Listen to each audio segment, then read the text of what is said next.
आपकी राजनीति में दिलचस्पी नहीं है। मैंने फ्लड भी कवर किया है जब आप लोगों तक पहुंचाते थे। दूसरे की गाली गलौज, लेकिन इन लोगों को हिंदुस्तान से मतलब नहीं है। पप्पू जी, सवाल अभी भी वही है, सवाल अभी भी वही है कि टिकट क्यों नहीं मिल पाया? क्या आरजेडी के दबाव की वजह से टिकट नहीं मिल पाया? एक बात बताइए, एक प्रॉब्लम ये है, पॉलिटिक्स खेले, कल के दिन हमको टिकट मिली या ना मिली, हम सवाल यह है कि हम देश में जो मुद्दे हैं, हमारी विषय सदन के भीतर वही होता है ना।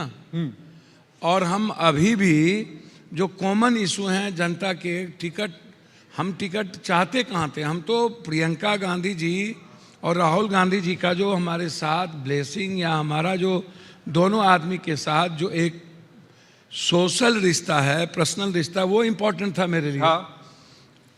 और मैं कोई इन दोनों व्यक्ति को कोई एम्ब्रेस करना नहीं चाहता था जी।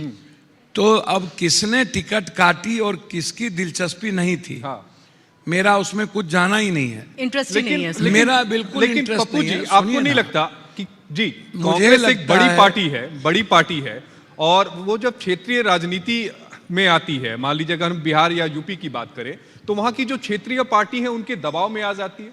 नहीं, पहले तो आप एक ऐसा समझिए कि कांग्रेस कभी भी किसी भी अपने लीडर के दबाव में नहीं आई। लेकिन इतने अच्छे संबंध होने के बाद भी टिकट दिला नहीं पाई। मेरी बात तो सुन लीजिए। जी, जी, जी। सामने में नेशन था और सामने में गठबंधन था। पहले ही सीपीआई सीपीएम के लोगों के साथ केरल में रिश्ता अलग हो गए थे। बिल्कुल। आम आदमी पार्टी के साथ पंजाब में रिश्ता अलग था और ममता दीदी अलग लड़ रही थी जी। तो क्या सभी जगह राहुल गांधी जी और प्रियंका गांधी जी किसी छोटे विषय को लेकर के रिश्ता तोड़ते चले जाए? पप्पू यादव छोटा विषय तो नहीं सर, जब बिहार की राजनीति में तो नहीं है ना सर। मेरी बात सुनिए ना, मैं छोटा विषय रहूं या बड़ा विषय, फिर वही बात मैं आपसे कह रहा हूँ। सवाल मेरे लिए टिकट का भी तो नहीं है। मैं टिकट की चिंता, मैंने मेरी कोई चिंता टिकट की तो कभी रही नहीं है। आपको हमने हमेशा से देखा है कि जिन्हें गठबंधन का मतलब क्या है? बेमोल विचारधारा का गठबंधन। वो कोई कभी भी, आप इसको समझिए, अभी जो बात ये लोग कर रहे थे ना, यहाँ बैठ करके कांग्रेस, क्षेत्रीय पार्टी, या बात असम की दुर्बी की कर रहे थे, तो इनसे अयोध्या की बात करिए ना। इनसे देश के विभिन्न जगहों पर जहां इन्होंने सनातन हिंदू की संस्कृति को, और शंकराचार्य ने जो बीजेपी के नेताओं के आचरण पर आरोप लगाए, उनके तरीके पर, तो ठीक है, निर्माण के तरीके पर, एक शंकराचार्य ने नतीजा दे दिया एक बार नहीं पप्पू जी, शंकराचार्य जी ने तो नफरत की राजनीति के बारे में एक बार नहीं कहा, अभी महाराष्ट्र में भी कहा है। नहीं, ठीक है, उसका परिणाम तो आ गया। एक बार नहीं बोला, सुनिए ना मेरी बात। जो लोग, एक बात समझिए, हिंदुस्तान एग्रेशन की राजनीति नहीं कभी करती है और हिंदुस्तान एरोगेंस में नहीं जीता है। हिंदुस्तान के लोग जीना चाहते हैं, वो मुस्कुराना चाहते हैं, वो हमेशा आप उसको, यदि उनकी लाइफ को, आप जिंदगी को, इकोनॉमी को, उसकी लाइफ को अनसर्टेन करके यदि उसकी लाइफ को आप हमेशा राजनीति के ध्रुवीकरण में बांध के चलोगे, तो हिंदुस्तान की राजनीति में हिंदुस्तान के लोग हमेशा बदलाव किए हैं। देखिए कितने दिनों में इंदिरा गांधी को, कितने दिनों में 77 के बाद कितने दिनों में फिर से 2/3 मेजोरिटी में ले आए। आप इसको देखिए ना। और इंदिरा गांधी को कहां पहुंचा दिया था? राजनारायण जी का आप इतिहास उठा करके देखिए, 1 साल के बाद राजनारायण जी छोड़ दिए। आप उसको उठा के देखिए, इंदिरा गांधी जी राजनारायण जी से चुनाव हारे जी। आपने 77 की बात की, उस समय जेपी आंदोलन भी चला था और यह कहा गया था बिहार में जाति हटाओ, लेकिन बिहार की जो राजनीति है वो जाति हटा नहीं पाई। देखिए एक बात समझिए, जाति एक ऐसी सच है, आप कर्नाटक जाइए तो लिंगायत बोकलिंग, देखिए सबसे ज्यादा इस हिंदुस्तान में संघर्ष की राजनीति कहां हुई? रक्त चरित्र और रक्त रंजित की जब आप पिक्चर देख लीजिए, बाबा साहब अंबेडकर, पेरियार, महात्मा फूले, सावित्रीबाई फूले, हिंदुस्तान में सामाजिक वर्गीकरण और सामाजिक संघर्ष की बात आई तो साउथ को उठा के देखिए, महाराष्ट्र से लेकर के हम कह रहे हैं कि शुरुआत बिहार से क्यों ना, हम साउथ को नहीं। सर मेरी बात मैं क्या कह रहा हूं उसको तो समझिए। बताइए ना। बिहार की पृष्ठभूमि आध्यात्मिक और साहित्यिक रहा है। बिहार की पृष्ठभूमि आर्थिक मगध का इतिहास से उठाइएगा, वैशाली, नालंदा, विक्रमशिला, चाणक्य, गुरु गोविंद सिंह, बिहार का इतिहास जातीय नहीं रहा है।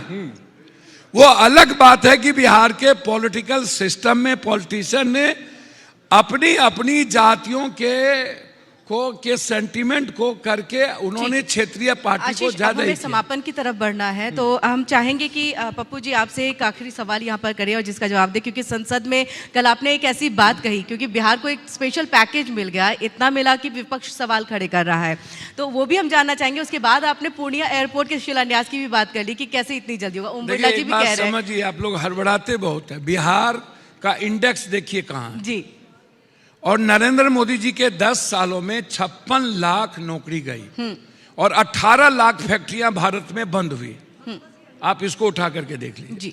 और हमारी जो आप ये सर्वे है उसके अखबार में आप उठा के देख लीजिए, बिहार में 2.25 करोड़ लोग बाहर जाते हैं पलायन करने के लिए बाहर, और बिहार के लोग विशेष राज्य का दर्जा नरेंद्र मोदी जी ने गांधी मैदान में डिक्लेयर किया था और 1,25,000 करोड़ रुपया का घोषणा उन्होंने प्रधानमंत्री रहते हुए आरा में किया था। अब 5,000 करोड़ रुपया की घोषणा उन्होंने बाढ़ में की थी। केंद्रीय विश्वविद्यालय पटना में नीतीश कुमार मांगते रह गए, उन्होंने नहीं दिया। और की कमी आप है, इसको समझिए, वक्त की कमी है, भैया यहाँ पर वक्त की पूरी कमी रख लीजिए तो आप मत समापन करने के लिए मैं कहा जा एक रहा बात है। आपको बहुत क्लियर कह दूं जी। कि बिहार की आर्थिक और सामाजिक स्थिति जो हाँ। बेरोजगार की स्थिति है, 10 सालों में 1 रुपया, ये जो आम जगहों पर काम हो रहे हैं, हमारे जो टैक्सेस के पैसे हैं या हमारा जीएसटी का जो रॉयल्टी है, उसमें आपने एक बक्सर पर पुल दे दिया, 1-2 रोड आपने दे दी। ठीक है पप्पू जी, आपका बहुत बहुत शुक्रिया हमारे साथ इस मंच पे आने के लिए और अपनी आपको बातों को यहाँ बहुत पर बहुत साझा धन्यवाद। करने के लेकिन लिए। एक बात याद रखिए कि आप किसी भी प्लेटफॉर्म को जब आप सरकार की सारे लोगों को बुलाते हैं तो विपक्ष की आलोचना भी मजबूती के साथ बिल्कुल सुनिए। सर, इंडिया डेली और लाइव का ये 2.25 लाख है। करोड़ रुपया, और- अंत में बता दूं, 2,69,000 करोड़ रुपया यूपी जी। को मिला हाँ। जी। और 59,000 करोड़ रुपया 3 साल पहले की योजना को आपने फिर से एक बार उसको कोलैबोरेशन कर दी। ये डैमेज कंट्रोल है क्या कि वो स्पेशल भैया, स्टेटस नहीं मिला? पैकेज नहीं ना मिला। हाँ। मखान Damage मक्का control पर करने और की इंडस्ट्री पर नहीं ना मिला ना। आपने किसी आईएम और आईआईटी पर नहीं ना दी ना। 26,000 आपने करोड़ तो आईआईटी के लिए दे नहीं दिए ना ना। दिया, आपने पलायन रोकने नहीं ना दिया, बिहार के इंडेक्स के ग्रोथ के लिए नहीं ना दिया, बिहार के नदियों को जोड़ने नहीं ना दिया, बिहार की बाढ़ और हाई डैम के लिए नहीं ना दिया। आप जो कॉमन डेवलपमेंट हो रहा था उसी में 10% एक हिस्सा बिहार को भी आपने दी, और उसमें नीतीश कुमार जी ने तो साफ कहा मेरा पैकेज डिमांड था, विशेष राज्य का डिमांड था, और आपने हमको 10% मेरे ही जीएसटी की रॉयल्टी और हमारे बिहार के टैक्सेस के पैसे की 3 साल पुरानी चीजों को आपने ला करके रख दिया। तो इसके लिए हाय तौबा। तो भैया बिहार को की जनता के साथ जिसके बदौलत अभी नरेंद्र मोदी जी पीएम है, 30 एमपी के बदौलत नरेंद्र मोदी जी पीएम है, तो 30 एमपी का साथ छूट जाए तो नरेंद्र मोदी जी चले जाएंगे।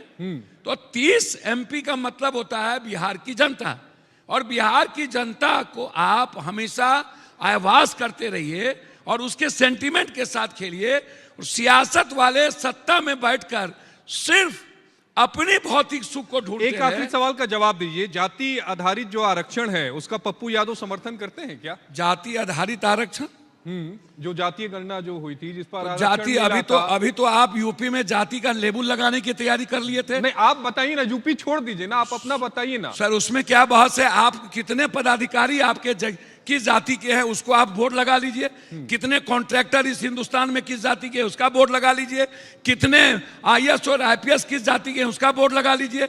क्या आप एसटी एससी कमजोर तबके के लोगों को इकोनॉमिकल मतलब आप चाहते हैं कि 9वीं अनुसूची में डाला जाए? बिल्कुल, जाति जनगणना सामाजिक आधार को इकोनॉमिकल आगे बढ़ाने के लिए उसके एजुकेशन, जाति की राजनीति छूट नहीं सकती ना इसमें जाति की राजनीति का क्या मतलब है भाई? जाति की राजनीति तो आप आदिवासी प्रधान बना करके कहते हैं कि मैंने आदिवासी को बनाया, जाति की राजनीति में आप कहते हैं नरेंद्र मोदी ओबीसी है। अब पप्पू यादव कर रहा है कि आप कर रहे हैं? आशीष, यहाँ पर समापन का वक्त है और हम चाहेंगे पप्पू जी आपका जी। बहुत बहुत शुक्रिया।